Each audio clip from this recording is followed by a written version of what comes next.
gonna start the meeting. Okay.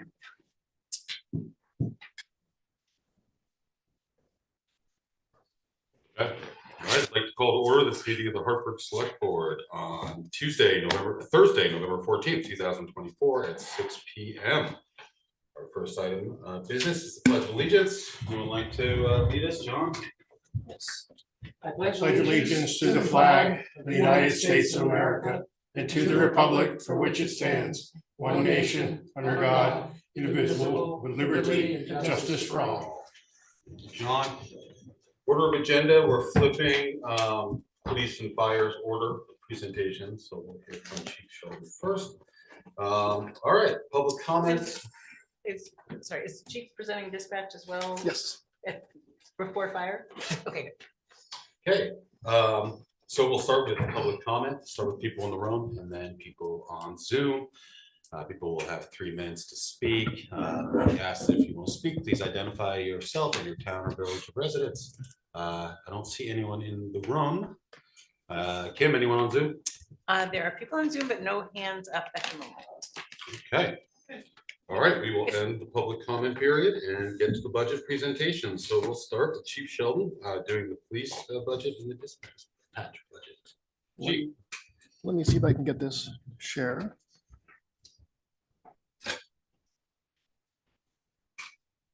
Oh, there, look at that. There, right. So the first one we're going to go over is the police budget. Is this any different than the one that was sent out to us previously? No.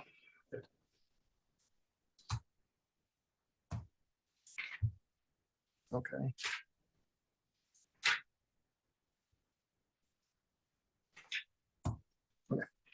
First slide is the structure of the police department, which you all have in your packet. We have changed things around from last year's budget presentation, and we now have technically 4 divisions if you count the communications center. 3 divisions within the police agency and 1 within the communication center itself. Each division is overseen by a lieutenant, a commander, and under them is the respective different squads or duties that they are assigned within their division. Within that, like the patrol commander is now our facilities manager, our outreach commander is now our fleet manager, and our criminal investigation division commanders are training coordinator and quartermaster. So they all got assigned various responsibilities outside of the normal law enforcement responsibilities to manage the department. How do you want to do questions on this? What's that? How do you want to do questions? After he goes through his first presentation, there's a Oh, section yeah, of there's all questions at the end. Okay. That's what we did last time. Calls for service, as you can see, for 2024 year to date are down a little bit. If you did the numbers out and multiplied by 12, you would end up around the mid 7,000s for the year's projected numbers. That's not a scientific method. That's just dividing by 10.5, multiplying by 12. Next year with the data crime analysts, hopefully we'll have a little better projection for you all. But you can see the call volume as for this 2024 year has gone down. That's a good sign. Some contributing factors to the increase in our budget was the approximate 11% increase in our medical insurance, 3% increase in dental insurance, and the contract negotiated pay increase, which goes along with, what goes along with that increase is also the increase in the workers' comp, the retirement, and the taxes and everything that just go up because pay goes up. And then the child care tax, which is new this year. The town paid for it last year. This year it's out of our budgets. So what we're looking at is approximately a $370,601 increase. The obligations that the contractual obligations and the increases in healthcare, things we don't have any control over, were actually $485,000. But because of some reductions in our general line items that we were able to pull off this year, we reduced that by $114,531. With respect to the taxpayers and the board, we did what we could to cut the increase down from 485 to the 370. That fund What that funds is 23 sworn officers. That includes 1 chief, 3 lieutenants for the divisions, 5 sergeants. That's 4 sergeants for patrol, 1 for detectives, 4 corporals, and 10 officers/detectives. The civilian staff is at 1 admin assistant, 1 records clerk, the new data crime analyst, and next July, the park and enforcement ACO community responder. ACO is animal control. Animal control officer. Yes. Right now, the animal control officer is the officer, and it takes him out of town to Grafton Humane Society, takes him out of the coverage area for considerable, well, about an hour, drive down, paperwork, drive back. So the ACO will keep our officers in town. Future thinking, again, the new police station. If you all approve the CIP, capital improvement plan request for 60,000 for the needs assessment and architectural diagrams. Outreach division, Project Hartford. We haven't really come up with a name yet. Project Hartford is just what I put on paper. It could be Project Vision in Rutland, Project Action in Springfield, Project Alliance in Bennington. We haven't come up with a name. The community coalition itself will probably have input and come up with a name. But for the sake of tonight, Project Hartford. We would like to see communities coalition space at the station, new station, embedded social worker space, et cetera. Our current outreach division.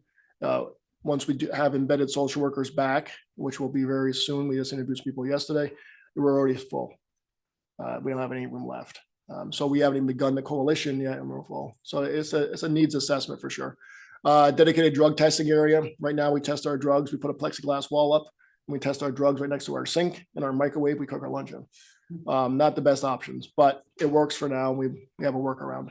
We're looking for a more green building, something a little more efficient and cost effective, and possibly an Upper Valley training center. We want to become the training center for law enforcement.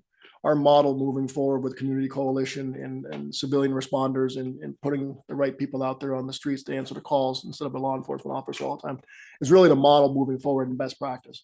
So our emerging best practice. So we want to be a training center to teach more Vermont law enforcement or New Hampshire moving forward on what are some of the best ways to handle community issues. We would like to see additional sworn officers in the future. 2 of them, 1 for the criminal investigation division and 1 for the community policing to help with the outreach commander.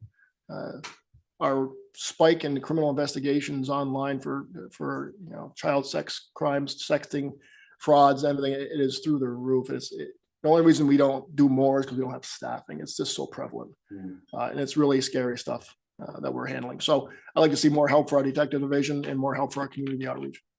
But that's future. It's not in this particular budget, but it will. I'm looking forward to future budgets. Chief. Do you anticipate a lot of movement upscale by some of your officers, and would that wouldn't be reflected in your budget currently? When you say upscale, you mean rank? Yeah. Right now we have 2 corporals openings and I adjusted that in the budget. Okay. And the corporals promotion process will start. We have to post it on the 18th of this month and it'll start. They have a study period of time. So the promotional process itself, I think will start in January or February. Okay. They were given 3 months to study for the exam. So the promotion will take place probably April. All right. So, but that's calculated into the budget. Okay. That's what I wanted to know. Thank you. Questions for the chief? Lynn? Kim, you had your hand up first. Go ahead. Brandon, Kim and Brandon had their hands up first. Okay, just I called Laney, just do it. A little less attitude, please. Question I have, Chief, is in your rank structure, you have listed lieutenants. Is there room for captains within the Hartford Police Department? Not currently within our rank structure. There's not a need for it. Former Chief Caston had them designated as divisional commander lieutenants. That's why we left it there. I was a commander, divisional commander in Rutland, and my title was captain, or my rank. So it's a title. The pay right now is lieutenant pay and lieutenant rank. So I guess the question is following up on what Mary had, is that what is there for advancement for lieutenants within the Hartford Police Department? Because the next step for lieutenant would be chief, which is where the succession planning comes in. By adding a 3rd division, the outreach division, to help us build our community coalition, that provides an extra. Well, right now we have 3 opportunities for sergeants to advance to lieutenants. how does that look on someone's resume if they're looking to get a job outside Hartford PE though, the former lieutenant, if they're seeking a position such as an assistant chief or something, and they're only lieutenant, how does that help them if they're trying to advance going outside of our department? That's, I guess, the concern I have is that if someone wants to advance themselves outside of us with only a lieutenant's listed position.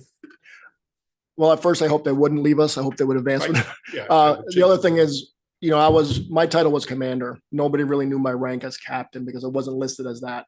And you hired me as chief. So I think it's the divisional commander, your roles and responsibilities is what defines your resume and what people look at, not necessarily your rank.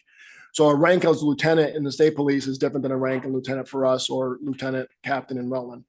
They're all different roles and responsibilities. So it really comes down to what your job functions are and what you are assigned to do.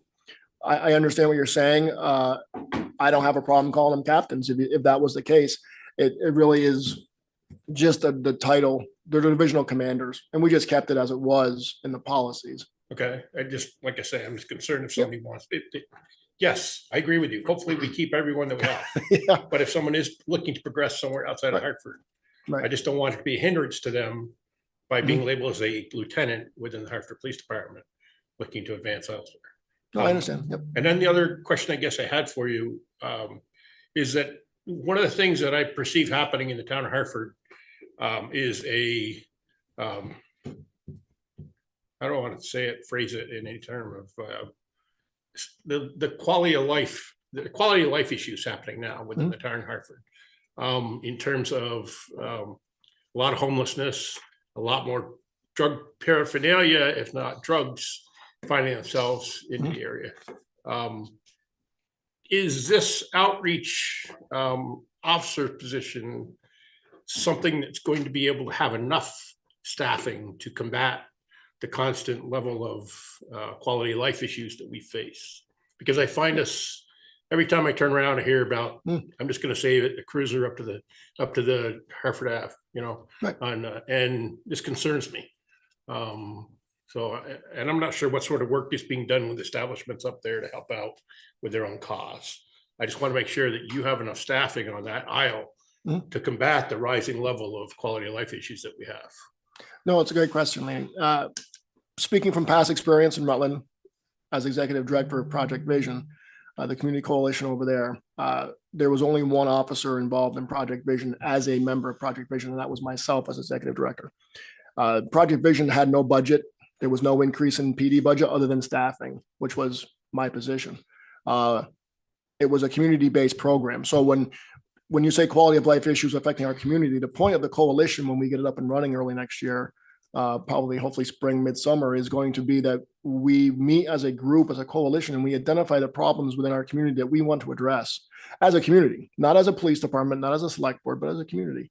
And then we decide how to work those committees. We devise committees, a strategic plan, and these committees come up with problem statements and action steps, and you start implementing change within the community. But it's not just the police department. It is all the different organizations and nonprofits that are in the business of solving these quality of life issues like homelessness, substance use disorder, mental health. So none of those are a law enforcement problem. We respond to the symptom of every one of those things. So how do we get to the root of what some of these problems are with these people? And that's where the data crime analyst comes in, helps identify the root cause. We know a lot of it already. If someone's addicted to alcohol or drugs, it's a substance use issue. But how do we get them to the right resources? So it's the police department's role in the community coalition is no different than any other partner in the community, except that we may be the ones that have the staff member like Coral Ebenhausen as the lieutenant of outreach, being the one paid member like Rutland had of this coalition to help organize it daily, or be the conduit for all the information so we can push it out to the partners and have these meetings that are informative with the correct data that says this is what we need to work on. It's not the police department doing all the work because we're not the best tool in the toolbox for a lot of these social issues. We are just a Band-Aid, and we sometimes and often make matters worse than better in our attempts to do good. So it's the coalition that we put together that has to be the ones that do the work, address the quality of life. So the outreach division in Rutland has a sergeant and a commander only. And the commander of outreach is also the executive director of Project Vision by job responsibilities. So technically we were only looking at maybe one or two people in our agency that would be part of the community coalition on a day-to-day basis. And then we solicit the help from the community to help, because it's really gotta be a community-wide thing. It can't be just the police department. I mean, I'm gonna use it for an example. I don't want to see us heading in the direction of South Burlington or Burlington. I should say. Burlington, yeah. And I just want to make sure that we get a handle on that before Right. we get to that stage, and that greatly involves the police department. Yeah, well, in most communities, when I used to go around and present about Project Vision around New England, and my counterparts went to Texas and out west, the one thing we always told people was it doesn't have to be the police department taking the lead in a community coalition. It worked that way in Rutland because the mayor and the police chief collaborated on it, but it doesn't have to be the police department. It can be any organization. In Bennington, I believe it's the ambulance company, nonprofit, that actually is the one spearheading it or running the show, taking the lead, I should say, on the coalition. So it can be anybody. It works in Rutland. It doesn't mean it's going to work elsewhere. Here, it could be HCC. It could be Michael Redmond from the Haven. If he's listening, I'm not volunteering you, but it could be anybody in our community that wants to take on that role. And then we play our part and we share our data and be very transparent with our struggles and what we're seeing, because we're often the ones that are called. So, Thank you, Chief. To just interject, can you just take down your screen share, because people at home, that's all they can see. Thank you. Brandon and Kim? Sure. So just thanks, Chief, for the presentation. Just wanted to make sure I didn't miss something. Does the fiscal year 26 budget, as you presented, does it have any expansion of staff, either sworn officers or civilian? No, the only thing I added back in was the one position that was cut this year, because we have two people in background. I don't know if they're going to make it or not. I can't forecast that part, but we put it back in. Just to explain, Brandon, last year, the police and the DPW folks were very much understaffed. And we were also looking to finalize the budget. And the select board, I think, agreed with the proposal from Gail and myself, that if we have several unfunded positions that are not likely to be filled, let's take them out of the budget. And at the same time, promise that if we had good news and police and the DPW were able to staff up, those positions would be restored. And that's what he's talking about, the one position coming back. Thank you. They had requested eight patrol officers last year. We said we'll fund 7, and if you manage to hire 8, we made a resolution that the funds would be produced through the unassigned fund, like we would source the funds. Thank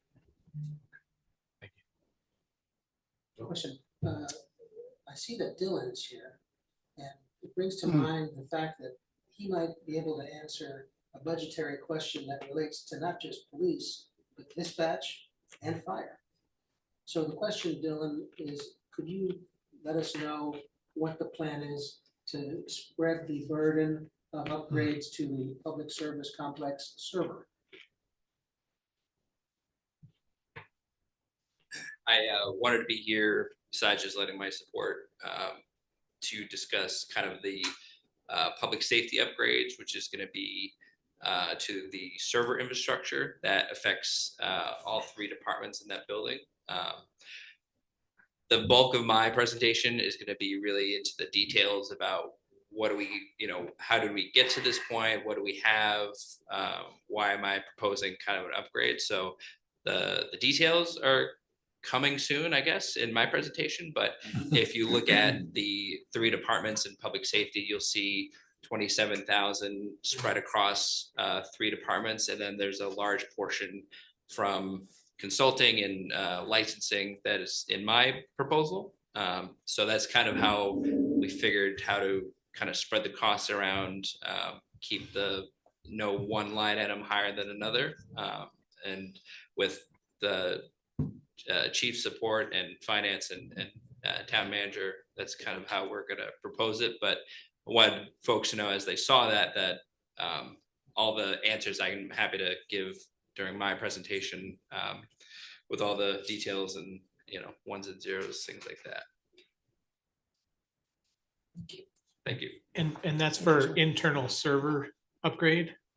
Yes, we have a server that houses everything they do from the 911 system to the file server to our VPN server.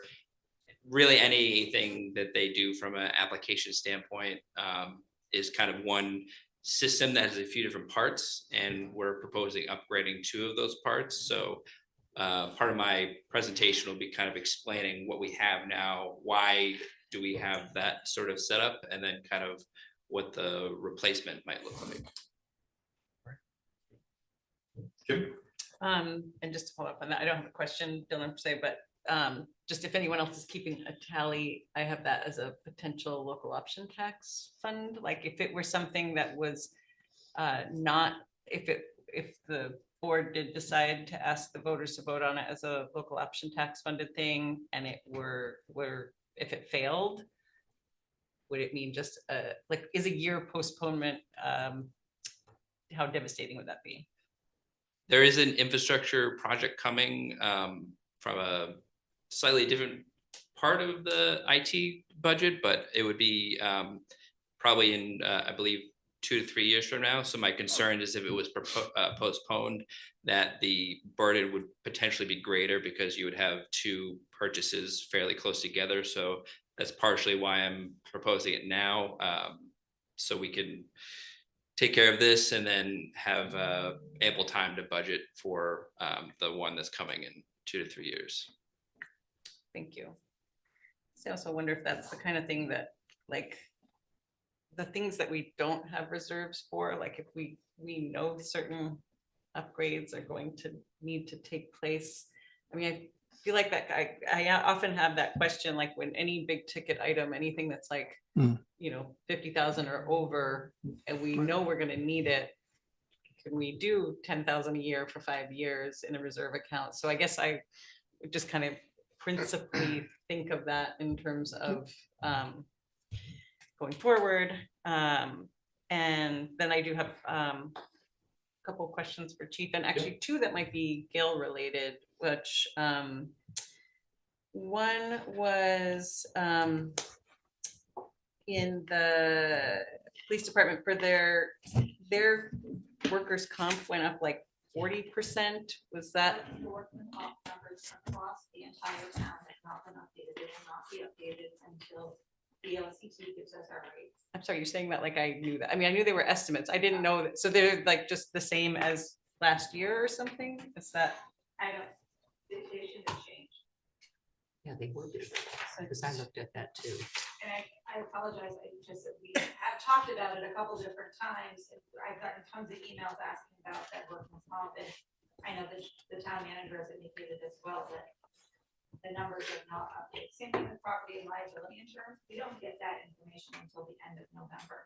So I understand. It's on page 22 at the top. Yeah, exactly. Okay. So I guess I'm just wondering where those numbers came from, if not from Chief. I believe those numbers came from our census form that we use to calculate our salaries and our benefit packages and the expense.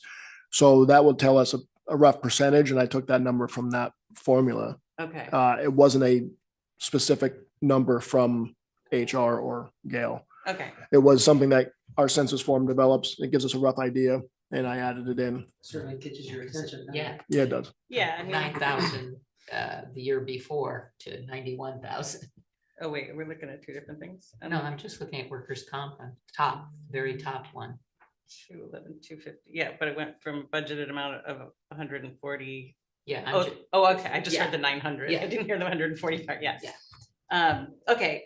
And then the other one was super minor, that like the ammunition being coded under recruitment and training. Is it possible to just shift that going forward under materials?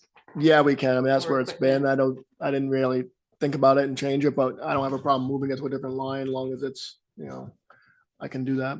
I mean, it is Unless also. you use ammunition to recruit. Do we want those people? I was, every time I've ever seen it Yeah. in the manifest, which is usually only once or twice a year, it's like, it does That strike stands out. me that why is that in recruitment training? So the 12,100, you want to take out 211,315 and put into 211,323. I don't understand why you won't want to leave it there. It's training. Ammunition is training. Not if it's ammunition for service, in service use. It's both, really, Yeah. but yeah. Yeah. Okay, does not need to be a big deal. This is my last budget, so you can do I just- whatever you want. I won't comment on it next year. I consider it training issues. Yeah, just a couple, Are we moving it or not moving it? Sorry. I guess I'm gonna leave it Just, to your discretion. We can move it to the fire budget. no, it's it's a training item. Just leave it where it is. Option? I'll give you one of mine. I mean, I guess that would be a good question. Do you use more ammunition in training than Yes. in use? So Yeah, a lot more in training. that justifies it being there, disregard. Thank God. And just look at my other questions I have here. So with this structure on the organizational chart that is in your presentation, Mhm. do you anticipate with these, anyway, how confident are you that you will be fully staffed for fiscal 26? Barring any departures, very. Great. There's 2 in background and we have 1 opening plus the 23rd that's vacant or not budgeted for. So we have, I don't want to say a steady recruitment or applicants, but we do get them sporadically. Getting the applicants isn't always the problem. It's getting past the background check. That's the problem. Mhm. But right now we have 2 in background. I couldn't tell you where they're at and what level they're at. Conning handles that, but I would say we're fairly confident. We're one of only a handful in the state that actually are doing pretty well with staffing. So I think it's gotta be at least partially attributable to the culture, this esprit de corps at HPD. Because to survive and to thrive and to grow the organization, and you can walk across the bridge and get a $30,000 signing bonus from Lebanon, must say something. very much so, yeah. Kudos for that. Thank you, sir. The embedded social worker, police social worker is not funded through town, that's through HCRS. HCRS, and we have a embedded substance use responder that handles substance use, Is that Claire Martin? Claire Martin. That's currently vacant. They're advertising, we're trying to hire. We interviewed 2 applicants for embedded social worker yesterday. But that's all funded through the agency that provides them and embeds them with us. I really, really hope those get filled. And so Me too. your aspirations for last year with the unarmed first responders, other outreach, are you just kind of backburnering that until you have a new facility? Or is it something that could be integrated prior to what might take several years for? Yeah, a new building could take up to 5 years. So I would prefer to start looking at that again. And I know I sound like a broken record, but 80 to 85% of our call volume is non-criminal. Quality of life, as Laney had talked about. Now, out of those, there are some, when we did the research in Rutland, some of those come down to they turn violent, so you want a police officer to respond. But overall, I would say at least 50 to 60% of our calls are something that we don't have to send a police officer on. So yes, I would love to have responders that aren't police officers going out. The police officer can be nearby in case it's a safety issue or they yell for help, but people respond to a non-uniformed individual. This is why Lieutenant Ebenhauser doesn't wear a uniform right now. They respond better to someone not in a uniform. But if we had civilian responders that can direct them to the right resources, spend that 2 hours with them instead of a police officer who won't have that kind of time, and help them get to a resource that they need. For instance, we are working on a program modeling it after the one in Rutland that they started this summer, where we are trying to get people signed up for primary care, because once they're signed up for primary care, that opens the door for a whole litany of other services that they qualify for.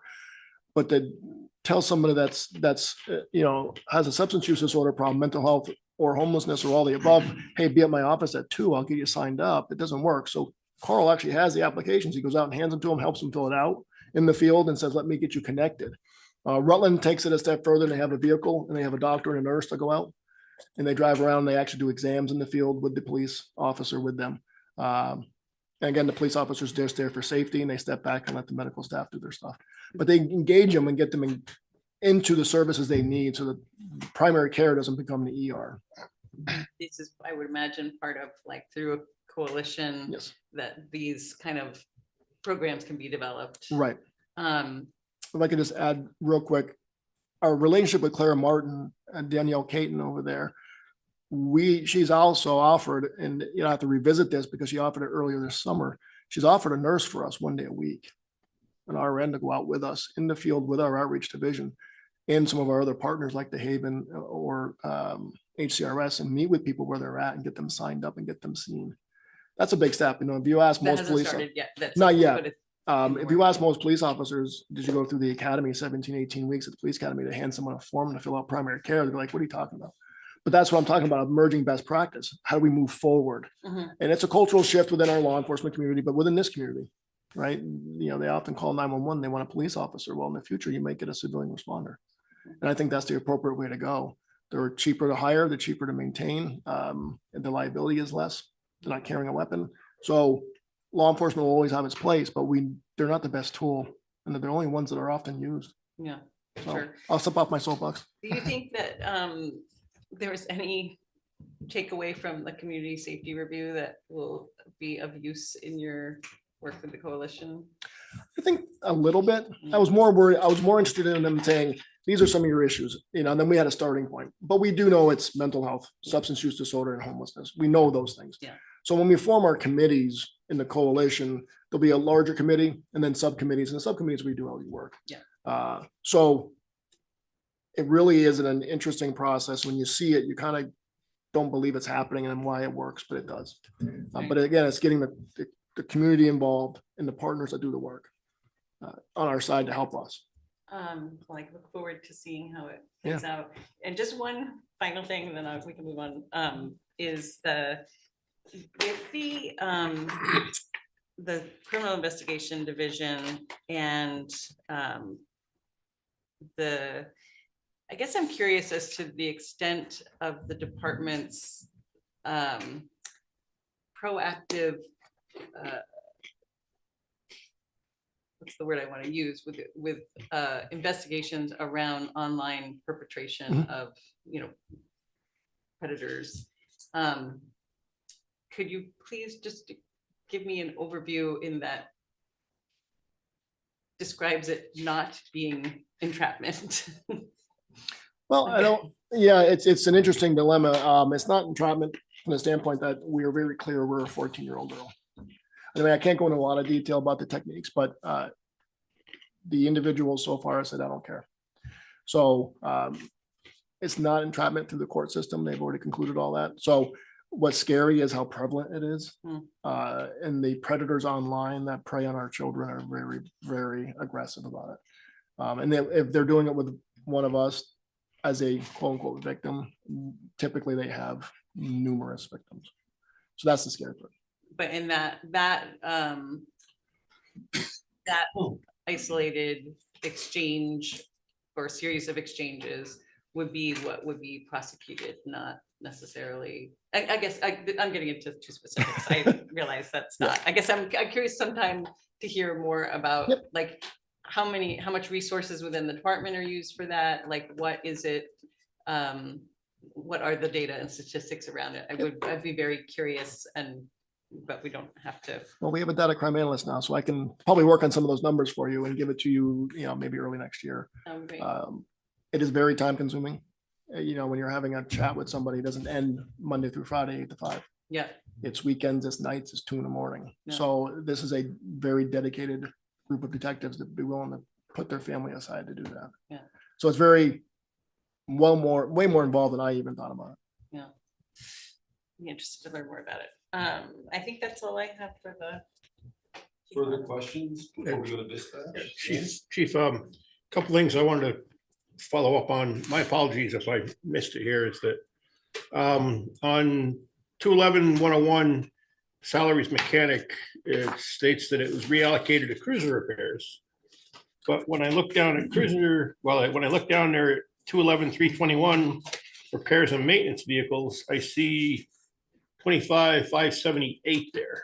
So I'm not sure how much of the budget is, how much of his salary is paid for from PD versus zero Zero. from PD.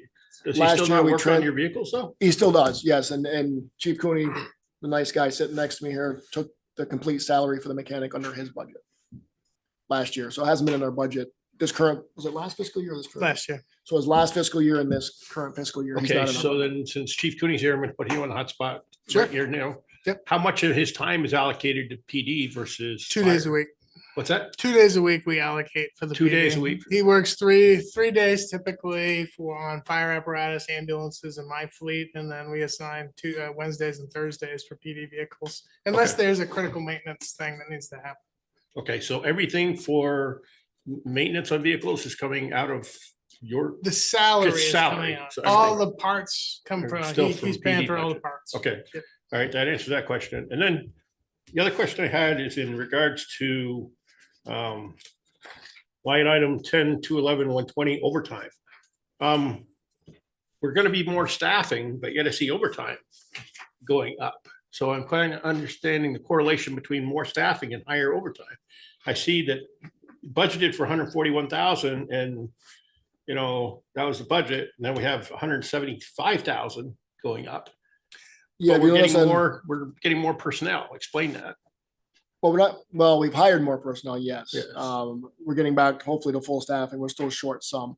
But if you look at actual 2024, it was 304, 620. So the overtime accounts for sick time, vacation time, people away at training, you have to backfill some shifts. Certain, The pay increases. that's true. It also includes the pay increases that go with that because the overtime rates go up. But just like 60% of the $304,000. I mean, that's, are you guys going to have enough? Well, I would predict that if you look at 2023, it was 238 when I first got here. So it went up because of staffing and pay increases, and it was a pretty good jump last year, right? Pay increase because of the contract went into effect. So the overtime rates went up fairly substantial because of the budget or the contract obligations that took place July 1st last year. So it's always, in my opinion, it's cheaper to hire personnel than it is to pay overtime. Depends on what it is. Yeah, when you add in benefits, it's sometimes more expensive to hire. But I'm just wondering if we could, if we could allocate another position for you Oh. and cut this overtime down. I mean, I'm not sure that. I wouldn't argue. I would hope that it would reflect in a lower overtime. Most of the cost. overtime is from the patrol division or detectives working big cases. Generally is where it all comes from. So you're saying that having another personnel would not affect that line item? I don't know if it would affect the line item overall because our patrol shifts are fairly manned right now.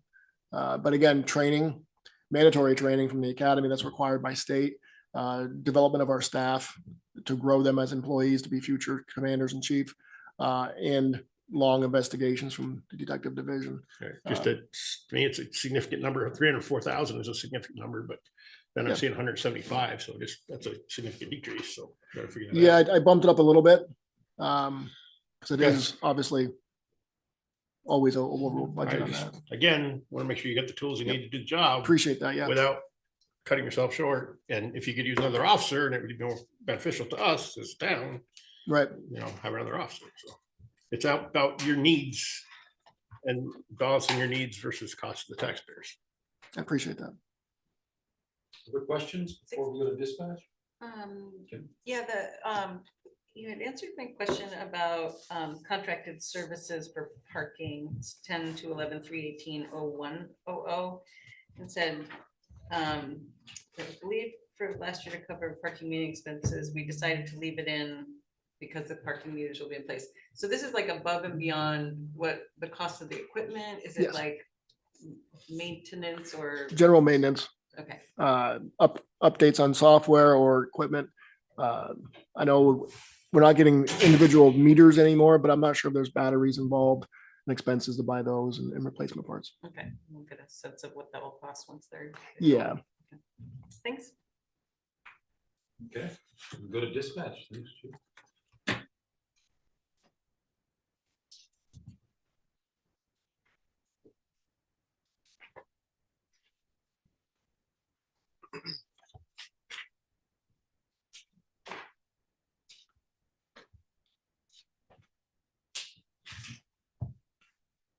Okay, so dispatch, calls for service that came in was 14,962 for the year so far, year to date. As you can see, it's been fairly steady across since 2019, last 5 years or so. And this is for all the communities we dispatch for. This is also what, in some ways, revenue is based off of. Revenue for the towns that we dispatch for is based on services provided, calls for service, traffic stops, things like that. So with the police department, I'll give you an example. Norwich is staffing problems. So they don't have as many calls and car stops and traffic stops and in situations that we are dispatching them for or answering their calls for. So the revenue for them will drop because of the call volume they have. So that does affect our revenue bottom line. Is that just 10 months? What is it? What's the time? That was 10 and a half months. Okay. Yep. Regional dispatch funding, we get 210,000 from the state. That's the 911 desk reimbursement and the overtime reimbursement. Contracts are, again, this is an estimate, but we're hoping for 473, 835 from the towns we dispatch for. That's police, fire, and rescue. We dispatch 3 law enforcement, the rest are EMS and fire. And then the Hartford budget itself is about 971,000 for the staff, and that includes dispatching for fire and police in that number. Again, the same slide from the police side of the budget, 11% increase in medical, 3% in dental, the contract negotiated pay increases, and the subsequent increases in other lines because of that, and the child care tax. So the budget was estimated to go up because of obligations, 110,148, and we were able to save 38,748. So the increase to the budget's only 71,400. There was a decrease actually in their healthcare line because of some of the newer staff didn't take it, didn't need it, things like that. So we were able to, they were younger and either had military insurance or they were single, didn't have a family. So they saved actually, even with 11% increase, their line item for healthcare dropped. So that was a big savings, but overall 71,400 when we were able to save 38,748.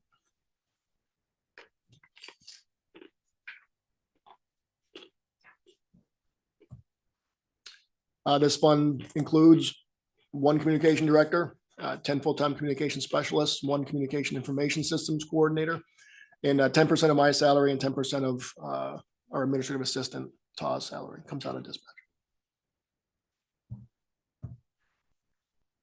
In the future, and this is kind of up in the air because of the regional dispatch discussion going on around the state of Vermont about state police wanting to get out of dispatching for all these agencies and developing regional dispatch centers without county government. It makes it kind of a different animal to kind of get their head around. So they've got consulting companies in place, and this has been an ongoing thing for a number of years.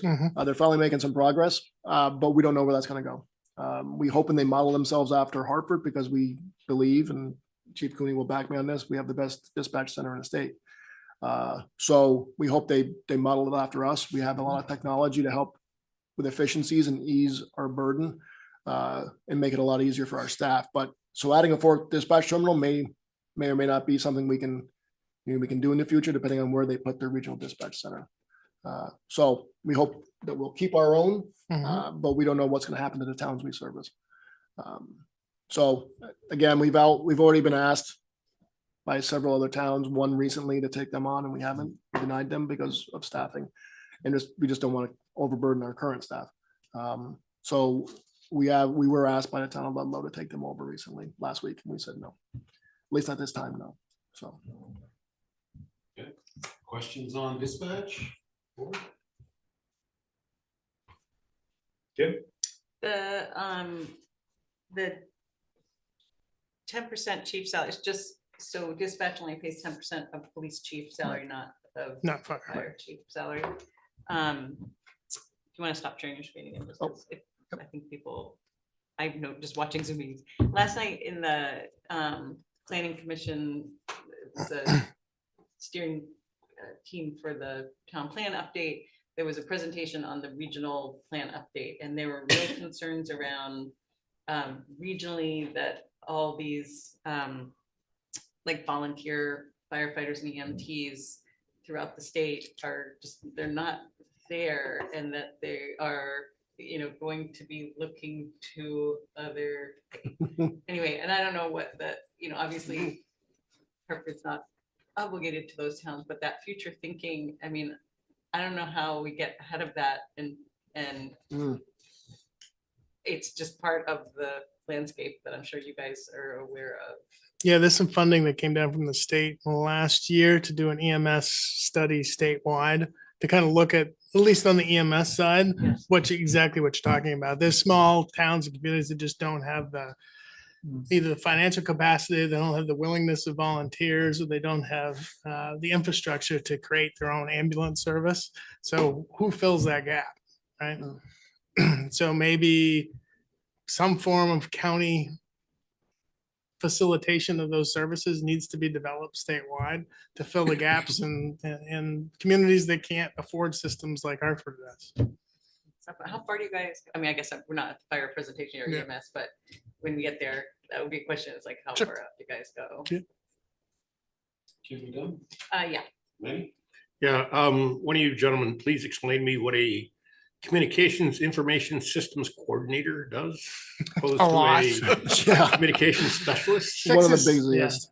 She's our, well, she handles our Spillman or Flex system, which is all of our computer programming. Okay. And report writing and CAD system, computer aided dispatching. She is probably one of the busiest people at the station. This is- This And she's a Martha. backup Martha. dispatcher. Okay, that explains it, everything. It's Martha. Yeah, Yes, it's Martha, Yeah. yeah, It's that Martha. explains Yeah. everything I need to know. I just didn't know that was her title, so. Yep. All right, thank you very much. What questions on dispatch? Or questions before we turn it over to the fire? I guess like maybe before we do wrap ups, if there are areas in your budgets that you think reserves would make sense, then, you know, it would be, I'm not trying to ask us to add to the budget, but if you know of areas where you're gonna have to spend $50,000 on something that you know is coming, I think it would be helpful to consider. Well, yeah, That I was gonna say, the fourth console, we're on year 2 of funding it, so we have one more year, that'll give us $150,000 to buy the fourth console. For that, oh, I thought that was one we So I just already wanna got. make sure that everybody's aware, that's not something new, it's something that the board agreed to last year to start funding, so it's in this budget again this year under 10-9-21 271 0100 and or page 88. If you'd like to look at it. Thank you, Gail. And about every third or fourth time I see Chief Sheldon, but every time I see the dispatch, the question I always ask is, are we charging enough for our services? Just because the town's taxpayers need to know that we're getting a good return on all these investments we've made. Agreed. Other questions or yeah, comments? one more question, Chief, and I'm sorry, this is not a communications question, Chief, this is the police department question. When you came and approached us about the combat ballistic helmets, I asked whether we were putting money into reserve to pay for those in the future. Right. How much are we allocating to reserves every year to try, and do you have individual line items within that reserve fund that you're planning to place money towards? Not for those. We have reserves for the dispatch console, but in the police side, we have reserves for a cruiser and money for a replacement trailer, pull behind trailer. Right, I would definitely ask that you put money into your reserve fund to pay for these items, because all these items are great items. They benefit the department immensely, as well as, you know, items that come before the fire department. But grant purchased items at some point have to be replaced by the taxpayers. And we have to have those funds available without just a big net dump to the taxpayers to pay for that. So I would I agree. request that you place some money to reserve fund for grant acquired items that you're going to look at replacing further down the road, so that town does not get hit all at once, because they're very beneficial items. No, I don't want to see them go away, No, I but we agree gotta have a with way to pay for them gradually. you. Understood. Please, thank you. Gail? I don't think you can request him to do that. I think a better approach would be when we do the budget wrap-up session, for the board to have a discussion to maybe increase his reserve deposit. I just think that might be a better approach to. Whatever way we want to go about it, but I just want to make sure I'm that. saying, you don't have the authority to request him to do something. When it comes to the budget. So let's mark it down when we do the budget reset, that we can have that discussion whether or not the board would like to see the police department increase their capital budget, that's all. I would make a request to the town manager that you pass along to the police chief to potentially increase his budget. I will do so when a majority of the board instruction. Because we need to make sure we pay for these items. No problem. Okay, anything else with police Can I still? budget or I dispatch? left mine. Okay, I'll drop it. thanks very much, chief. Thank you. Thank Good you. to see you as usual. You get my point though, right? And then Absolutely. we'll move on Absolutely. to fire chief, Scott, whenever you're ready. Yep, give me a second. I'll get my screen up.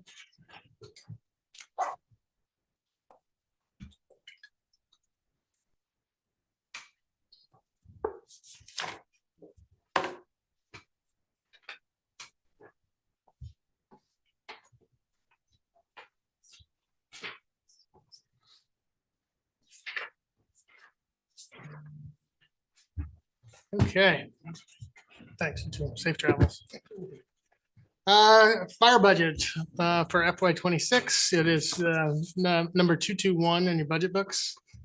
I always like to start off by sharing our mission, vision, and values, because along with the board guidance you give us too, our team at HFD, develops our mission, vision, and values through our strategic kind of planning process. And we try to use that to guide some of our decision making on requests that come through the budgeting process down to you. Here's the current organizational chart of HFD, and then you can see it does include the community nurse position as a part-time position that does appear in the FY '26 budget. The fire marshal's office, you see at the top, handles all fire prevention permits and inspections throughout the community. The fire marshal, Tom Peltier, deals with mainly new construction and new projects throughout the community. Our deputy fire marshal, Amy Jerome, is going to do most of the existing buildings within the community. And then we also have a part-time deputy fire marshal, past employee Alan Beebe, doing inspections around the community as well. And he's been in short-term rentals quite a bit throughout the community. We also have Michelle Wheatley, my administrative assistant, who also serves as our billing technician for all the ambulance billing that occurs that goes through the fire department. And she handles all the permit processing that comes through the fire marshal's office as well as serves as my aide. And then the public safety mechanic we talked about is 100% funded in the fire budget, although it serves public safety. He is the public safety mechanic, and he actually assists over at DPW when needed as well, from his long time and history with the equipment over there. Then the deputy fire chief handles operations and training for the department. As you can imagine, with having a floor staff of 24, there's a lots of check boxes of training that need to be done, both on the fire suppression side, the technical rescue side, and the EMS services for the different levels of certification scattered throughout the department. I've had this slide around for a while. It shows that kind of call volume over the years. You can see we had a significant, I was talking to Mike about this just prior to the meeting. We did see quite a little bump occurred and during the COVID years. We haven't seen us reach that again yet over the last few years, but we are climbing again this year, and we project about 2,657 calls at the close of this calendar year. Mainly driven by EMS responses. They make up about 70% of the call volume that the fire department does is an ambulance response. In wages for all the full-time employees and part-time employees, to include the community nurse position this year and the deputy fire marshal, we're seeing an increase of 175,761 in wages over last year. This includes non-union wage increases and contractual union negotiated wage increases for that fiscal year. Healthcare affected us as well. We saw about $119,540 in increases that combined both the health insurance, the HRA contributions, dental retirement contributions, and the child care tax to our department. Overall, from FY '25 to FY '26, we are seeing a total of a $327,587.47 increase over last fiscal year.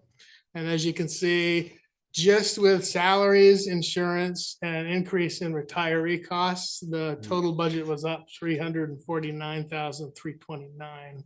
So we still managed with moving the budget around to still come in a little under what the total increase in wages and benefits were. Some of the highlights, some of the areas of what we are accomplishing in the budget. Obviously, it was a little tricky this year. I was doing a lot of estimating to figure out, because next year we're going to have a new fire station in Queechee. So there are some unknown costs and variables associated with that project. I've done some estimating within here, and I did have some actuals from having a living trailer and an existing fire station building out there. Just trying to convert what those costs are to what we're going to experience. It includes $14,000 for tuition to send another one of our firefighters to paramedic school who's expressed interest in attending that program. It now has a line in contracted services for a peer support and mental health services for staff throughout the fire department. It upgrades some of our radios for $15,000. Purchase tires for apparatus, Station 2 internet services. And this is where you'll see our contribution to the public safety server. 1/3 of that project shows up in the fire budget at $27,000. Bailout systems for staff. This is an emergency escape device. It's rope and a certain attachment so they can roll out of a window if situations warrant in a building to self-rescue themselves. It replaces some fire alarm receivers in the municipal fire alarm system, and purchases a single cardiac monitor and IV pump. And I'll draw your attention back to that because we've had this discussion on the board. In fact, you tabled the RFP we currently talked about. So it is budgeted the way I presented it to you, which is to purchase 2 this fiscal year from the vendor, and then when the vendors are approved doing this, paying for this with the next year's funds. And I think your request to me was to go back and talk to the town manager and the finance director of, can we find funds in current FY25 to fund it? So depending on what we decide to recommend back to you, that is something I want to draw your attention to, that if we're funding it a different way, then that might be something that changes within the fire budget. It also accounts for a transfer to the existing fire and ambulance reserve account, as we've done in the last previous years. The 3 areas that we're funding throughout that account, and that is the fleet and vehicles, SCBA, and personal protective equipment. Then also we projected our revenues for the FY26 estimates. We're estimating a revenue of $40,000 in the municipal fire alarm fees, fire reports at 100, 160,000 in fire prevention revenue, 2,000 in reimbursements, 700,000 in ambulance services, 35,000 in contracts, and then $50 in ambulance reports, donations, and CPR, for a total revenue to the fire department of $937,150. And with that, I'm happy to answer questions. Questions for Scott? Wayne? Kim, you got something? I'm not finding it still, so go ahead. Yeah, I'm looking at 221, 324, Station 2 internet services. Yep. $4,000. That's an installation cost. $4,000. Yeah, we're running fiber optic cable from the tower at Hurricane Hill to Station 2. Most of that is going to be provided, and the bill for high-speed internet is about, Dylan's not here, I think it's like $330 a month, something like that. I guess I'm confused. Why are we having to run it all that distance? Isn't it fiber optic down Main Street? No, these are dedicated lines, so these towns all on the same network. So the intent is that if we have a failure at the public safety building, you need to have a backup location to put a dispatcher, right? So this enables them to connect to the same server kind of platform and function in that location. So we're running the same fiber, this fiber between this building, DPW, and public safety now. We have to run fiber to the tower for the radio frequencies to work, the tower on Hurricane Hill. Right. So we're extending that down. Do we have a mobile dispatch platform that we could run out to station two if we needed to? And that, We do. It is not high tech. It gives you radios. It does not give you a full functional CAD. We're working on the CAD piece. will that incorporate all of the current towns that we supply service to? If The intent, have to. so if you remember a few years ago, the town sent an RFP for a simulcast radio system. Yeah. And we're paying that. So one of the part that was not funded in that was the mobile dispatch piece. It was another 125,000, excuse me, it was another like 75,000 on the project. And that got reduced during those discussions. It may come back again. Okay, I just mean that just saw that just staggering number for internet. That's I don't think When I look at it's it. crazy. okay. And then one other question is these bailout systems. Yeah. That you've asked for. We haven't had these in the past. No, it was an ask by staff. It makes logical sense to me. We have, I don't know if you've been following the changes to some of the OSHA requirements that are coming down the pike. I think I might have talked to, I'm not sure if this group or not about it, but OSHA is the OSHA rules for workplace safety for firefighters comes back from the 70s. OSHA is doing a big revamp to address occupational health and safety measures within the fire service. So instead of writing their own standards, they're adopting existing standards that are out there.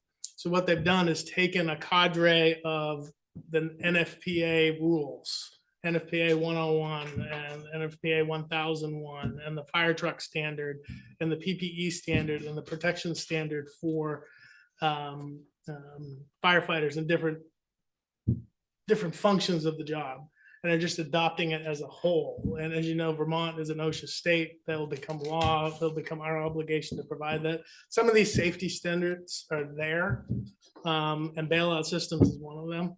So that's why I'm considering it for staff. Can I request a link to understand what that is? Sure. Good luck, because I'm having a hard time understanding it as well. I would, before I say we should pay for it, I'd like to understand what it is. What a bailout system is, Yeah, or what what the the- OSHA standard? No, it's bailout standard. Oh, God, yeah, I Bailout can do system, that. bailout Yeah, yeah, yeah. system. Yep. But yeah, but also the NFPA standards being nice to know why it is we have to have these. You guys, Whenever I'm we not look sure- it's not a have to yet. Okay. It is, I think it's a safety benefit for staff. Because the first time I can't have somebody self-rescue out of a window of a. I mean, second the floor old home. way you used to do it, Scott, is we used to put a Halligan up there and tie a Yeah, rope to it and But lower if it, ourselves out of a does, if building. it doesn't work and somebody falls out the window and OSHA says, is that a rated device you used to do that? It's the old way we used to do it. Halligan and Never rope was rated, right? No, Never had a sticker on it, didn't say underwriters last listed and listed for that device. Yeah. These devices are listed okay, for that. it's the way I kind of was use. taught, so. Yeah, no, I'm the same way, Lanny. I came from that era as well. We just kind of did things. Right, okay. The liability exists is if you use something that's not designed. I would like to for see that this, what purpose. this is. Yeah, I can show that. I can show. Thank it. you.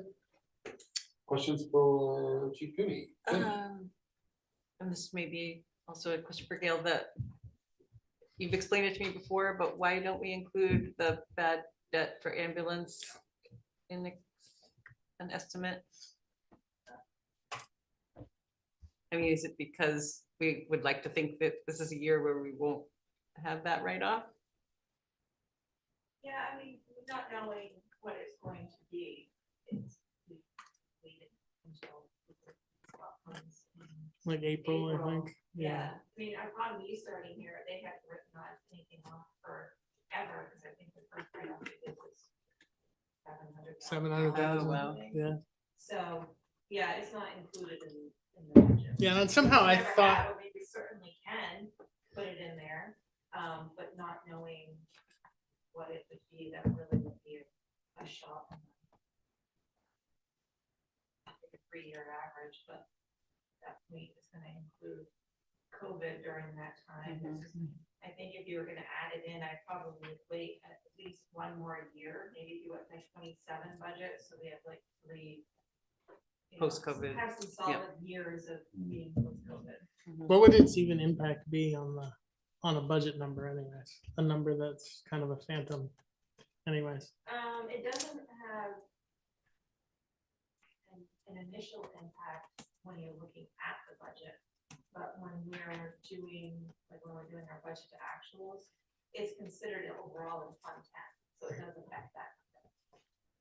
Yeah, just like an unanticipated 100,000 Loss. plus, Yeah, I mean, we can do it. I mean, in the enterprise funds, each one of those, the water and wastewater funds, they have percentage set up for loss. For non-cash. So, I mean, it's something that we can talk about, during budget wrap up and something that people are interested in. you guys know, so I don't know if you've been part of this yet, but every year for the last few years, it's a good practice to basically write off uncollected ambulance fees that instead of just have them accumulate as debt. And so it basically is a cost to the operating budget. It basically, it's money that has to be paid for through taxpayer funds. Right. Okay, yeah, just something to consider. One question that either of you two might know that is more related, actually, Judy might know too, but it was a more police related question. Is there a place in here that I've not seen where like fines for traffic violations and stuff are included in revenues? There is, yeah. I don't have the full book in front of me, but I believe it's page one of the revenues. Under police revenues, Excuse me? under police. No, just on page one of the revenues. Oh. Your book's still. Yeah, it's Greg's. No, it would be in revenue. Where's your revenue? I think they're in the very front of the book. I think that's what they showed up. There's the parking, but I don't know about traffic violations. We're not a department designed to run tickets. What? We do not want to increase our revenue by writing tickets. No, I was just curious as what it has been historically, like, Yeah, I'd hate to see us drive revenue by tickets. Because I was just looking at this the other day. anyway, that's a. Can I ask another question? Are you done with fire Okay, stuff? yeah. All right, I have one more fire Yeah, question. recognized landing. So, Chief, what is with you? I'd like to know if there's a breakdown between People. what there is for Station 2 versus Station 1 for call volume. Can you do that? Can I tell you what the number? It's about 25%, but I can get you actuals. Yeah, I'd like to know what the difference is. Yeah, it's very, in our incident reporting system, it's easy to run that kind of Yeah, number. that would be nice to have that number for us. But I thought, Yeah. oh, yeah, I thought, yeah. Further questions for the chief? Yes, I do. John? Chief, we had this discussion earlier with Greg. Mhm. And it had to do with the relationship, if any, between staff size and overtime. Hmm. I know you and I have had that discussion. Yep. What might you offer from the fire department's perspective about increasing staff and whether that has an effect on overtime? So I can speak to what happens in the fire department. So that obviously every employee earns accruals of leave, right? Weeks of vacation. Per new people get 1 week, in a few years you get a couple weeks, senior employees get 5 weeks of time off. Fire department works 24-hour shifts. So if one person takes off, we're okay. At a staffing of 6 on duty, we have a minimum manning requirement of 5 on duty at all times. So one person can take the day off. And we're fine. The contract allows up to 3 vacations per shift, 3 leave absences. So as soon as I get more than one person off on that day, it's immediately, I'm illustrating it. It immediately generates 24 hours of overtime for each vacancy. So it is those, because we allow people the time away that they should get, we have to backfill those positions. So legitimately, it's $400,000 in the fire department of overtime, and it is those filling those vacancies to maintain the minimum staffing that does it. The only way to have a 0 overtime budget would be to staff high enough so that you can maintain minimum staffing and allow the 3 off. So you're talking 8 people on duty. Or to stagger vacation. Or stagger, or negotiate a different way you allow leave. Those are the 2 ways. Either negotiate it differently Or if you wanted to, if you were more concerned about seeing 0 in the overtime line, you'd have to have staffing of 8 to allow 3 off and maintain minimum Which would staff. probably cost more than 400. Which would probably cost more than $400,000. Mary? I was just gonna ask, are they considered on-call firefighters or are they, I don't know how you then fill in. Oh, it's available to people who are off duty, not working shift that day. Okay, So you figure we have 4 shifts of Right. 6 people. Each shift scheduled to work a 24-hour period. So we have 3 shifts that aren't working that day that have an opportunity to come back in and work that other section of overtime. okay. Chief, a question on your overtime. If you went back to 10s and 14s, Mhm. would that cut down the number of hours you have to pay for overtime? It just spreads it out wider. I don't think it changes because if somebody's working a 10s and 14, yes, you're only filling a 10 shift, Yeah, but they're gonna take a night shift here, they're gonna take a night shift there. It's the same amount of vacancies, just counted differently. Right? it's 10 hours. It seems like 10 hours is. Yeah, but they still got 5 weeks of 10 of so many shifts off and that kind of thing. So, yeah. It would be interesting to see. I don't know how you do that, but it'd be interesting to know. It'd if they be were- very difficult, All right. I very just- difficult to change back or to run those kind of numbers. What was the reasoning behind going to just? Staff 24? desires and a mutual change in the environment in the Upper Valley Yeah. and the state. I mean, what we worked was called the old New York City schedule. Right, yeah. That's how they work in New York City, 10s and 14s. Hanover switched to it, Hartford switched to 24s, and Lebanon switched to 24s. And mainly, Lanny, a 10s and 14 schedule means that you need to live here in Hartford, right?